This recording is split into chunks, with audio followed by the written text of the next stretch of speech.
Assalamualaikum warahmatullahi wabarakatuh. Perkenalkan, nama saya Muhammad Fauzi Badruzaman.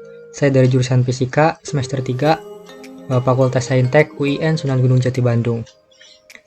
Video ini saya buat untuk memenuhi tugas praktikum elektronika dasar modul 3 mengenai mengontrol motor DC menggunakan potensiometer. Di sini kita sudah mempunyai rangkaiannya. Untuk membuat rangkaian ini kita membutuhkan beberapa komponen. Yang pertama ada baterai. Baterai ini sebagai sumber tegangan nantinya ya. Baterainya kita menggunakan 9 volt. Kemudian ada breadboard. Breadboard ini kita gunakan sebagai tempat menyimpan komponen-komponen yang lainnya. Kemudian ada transistor. Transistornya kita menggunakan tipe NPN, di mana ada 3 kaki, ada kaki kolektor, basis, dan emitor. Kemudian di sini juga kita ada resistor dengan nilai resistansinya 1 kilo ohm. Kemudian resistor satunya lagi dengan nilai resistansinya 220 kilo ohm. Kemudian juga di sini ada potensiometer. Potensiometer ini nanti kita akan gunakan untuk mengontrol perputaran pada motor DC, dan nanti kita juga akan mengukur arusnya menggunakan multimeter. Nah, untuk prinsip kerja rangkaian ini, yang pertama arus mengalir dari PCC, arus mengalir menuju resistor dengan resistansi 1 kilo ohm. Nah, di sini ada sebuah titik percabangan di mana nanti arus akan masuk ke sini, ke wiper atau ke potensiometernya.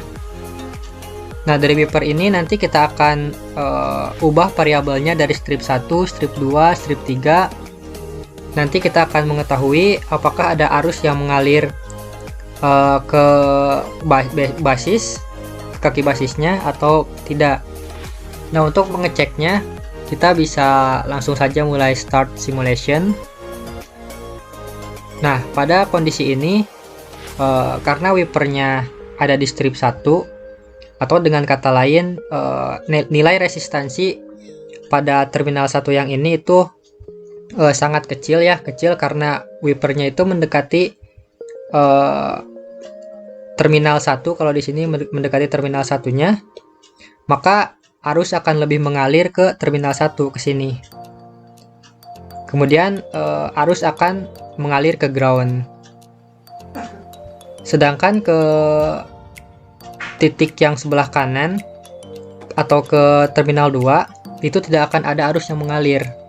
Maka tidak akan ada arus yang mengalir ke basis, maka transistor ini tidak akan aktif. Karena transistor ini tidak aktif, maka tidak akan ada arus yang mengalir dari kaki kolektor ke emitor.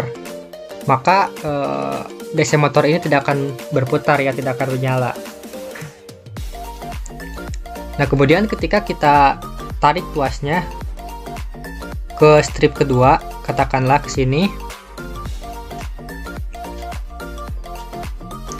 Nah, pada kondisi ini nilai resistansi pada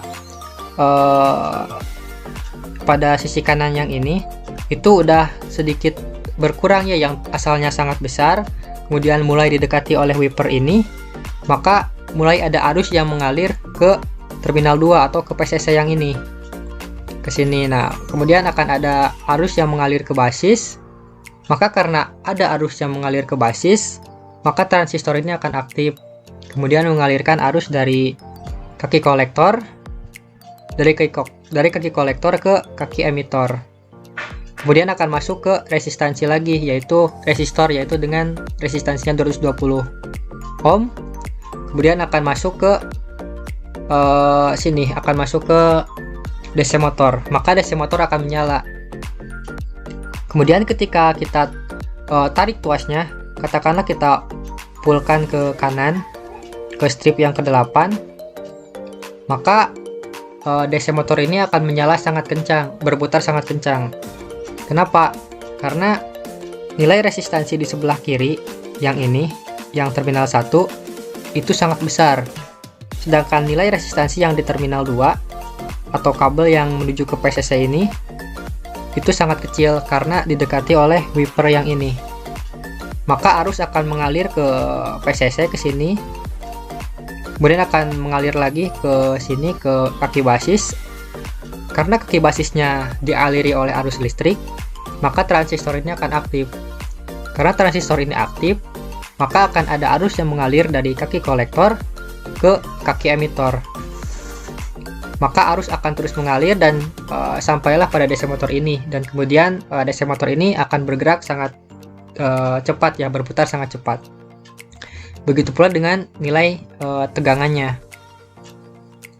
Karena arus yang mengalir ke sini sangat besar ya, maka tegangannya juga akan sangat besar gitu, karena nilai resistansi yang wiper ini tunjukkan itu sangat kecil.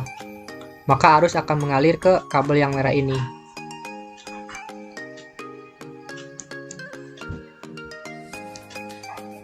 Nah, kalau yang tadi itu pada motor DC, maka yang sekarang kita coba terapkan pada gearbox.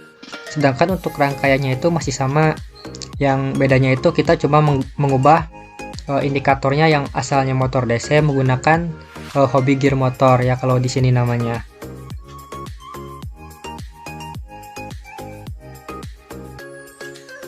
Untuk prinsip kerjanya sama saja ya. Yang kita ubah hanya indikatornya saja yang asalnya motor DC, kemudian kita ganti dengan gearbox atau di sini namanya hobby gear motor. Untuk prinsip kerjanya sama kayak motor DC, di mana arus mengalir dari PCC menuju resistor yang nilai resistansinya 1 kilo ohm, kemudian akan berhadapan pada sebuah titik percabangan, kemudian arus akan masuk ke wiper. Nah, di sini di potensiometer ini kita akan mengontrol perputaran gearbox dengan menggeser wipernya atau tuas yang ini. Ketika wipernya didekatkan misalkan ke kanan, ketika wipernya digeser ke kanan atau di sini di strip 8, maka nilai resistansi di sebelah kanan ini sangat kecil. Sedangkan nilai resistansi yang di sebelah kiri itu sangat besar. Maka arus akan lebih memilih untuk mengalir ke sini, ke PCC. Kemudian akan balik lagi ke sini, ke resistor, dan akan masuk ke kaki basis. Karena ada arus yang mengalir ke kaki basis, maka transistor ini akan aktif. Karena transistor ini aktif, maka akan ada arus yang mengalir dari kaki kolektor ke kaki emitor. Maka arus ini akan mengalir dan masuk ke hobby gear motor ini. Untuk mengecek berapa tegangannya, kita menggunakan multimeter. Nah, bisa dilihat bahwa tegangannya itu 737 mV. Sedangkan perputarannya itu 25 rpm. Mungkin cukup sekian penjelasan dari saya, kurang lebihnya mohon maaf. Wabillahi taufiq wal hidayah. Wassalamualaikum warahmatullahi wabarakatuh.